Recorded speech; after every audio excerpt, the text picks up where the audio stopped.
Today is the day when the Trump administration is supposed to release the Epstein files, but we still don't know if that will in fact happen. Yesterday, Democrats released more images they obtained from Epstein's estate showing the convicted sex offender with young women.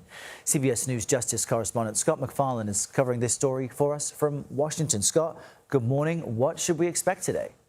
Hey, good morning, Errol. Well, some movement's going to happen today or some movement won't, and either way, there's going to be a controversy. The full release of the Epstein case files is required under law that passed almost unanimously through Congress last month.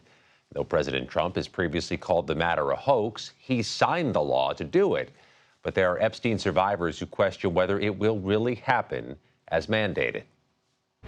Today is the deadline for the Trump administration to release the full Epstein case files, potentially tens of thousands of pages, images, and video, including grand jury material from the prosecutions of Epstein and his co-conspirator, Ghislaine Maxwell. Survivors have sought these records for years. Please stop making this political. But now some are questioning whether the administration will withhold certain files by claiming they're tied to recently opened investigations involving high-profile Democrats linked to Epstein. They have been fighting for nearly 20 years to let the public know what happened to them, who was involved, and for some measure of justice by the federal government.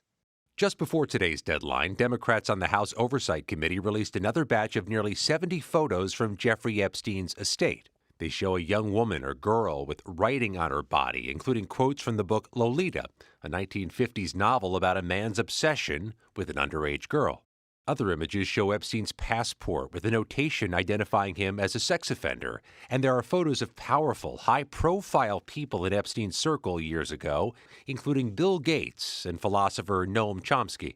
The images show no wrongdoing, but Democrats say they're releasing them in part to nudge the administration to do the same. Look, let's release all the files to the American public. That's the best way to put this all to rest. Last week, another batch of photos released by House Democrats included Epstein side by side with then private citizen Donald Trump and former President Bill Clinton.